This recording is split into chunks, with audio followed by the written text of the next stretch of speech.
Hi friends, எல்லாத்துக்கும் good morning. இன்றைக்கி பார்த்தீங்கன்னா காலையில் வீடியோ எடுத்துக்கிட்டேங்க. எடுக்க டைமே கிடைக்க மாட்டேங்குது. இன்றைக்கி எப்படியாவது எடுத்துடலான்னு எடுத்துட்டேன். இன்றைக்கி சிவராத்திரி, அதனால் இன்றைக்கி என்னென்ன சமைச்சிருக்கேன்னு பார்க்கலாம் வாங்க. ஃபஸ்ட்டு பார்த்திங்கன்னா சாப்பாடு இன்னொரு விசில் அடங்கலை. இங்கே பார்த்திங்கன்னா சாம்பார், இந்த கோழி அவரைன்னு சொல்லுவாங்கல்ல பார்த்திங்களா, அந்த அவரைக்காய் வாங்கி சாம்பார் வச்சுருக்கேன். எனக்கு அந்த அவரைக்காய் சாம்பார் ரொம்ப பிடிக்கும். அந்த இன்னொரு அவரை இருக்கு பாருங்க, அதுவும் சரி இதுவும் சரி நல்லாயிருக்கும். அது ஒரு மணமாக இருக்கும். அதுக்கப்புறம் இங்கே பார்த்தீங்கன்னா இது கொத்தவரங்காய் பொரியல். பூண்டு தட்டி போட்டு வெங்காயம், வரமிளகா, அவ்வளோதான். கருவேப்பிலை போட்டு பொடி எதுவும் போடலை, கடைசியாக தேங்காய் போட்டு இறக்கிட்டேன்.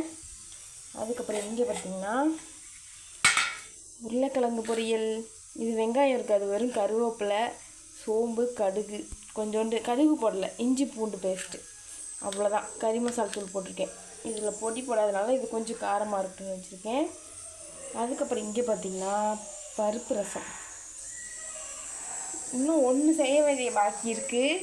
அது என்னென்னு செஞ்சு சமைச்சிட்டு உங்களுக்கு நான் காட்டுறேன். வெயிட் பண்ணுங்கள்.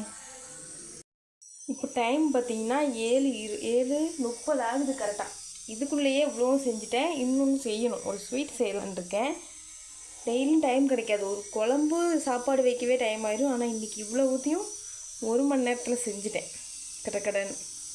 இன்றைக்கி கோயிலுக்கு எங்கேயும் போக முடியல. சரி, நம்ம வீட்டிலே ஏதாவது ஸ்வீட் பண்ணி சாம்பார், பொரியல், ரசம் வச்சு சாமி கும்பிடுவோம் அப்படின்னு தோணுச்சு.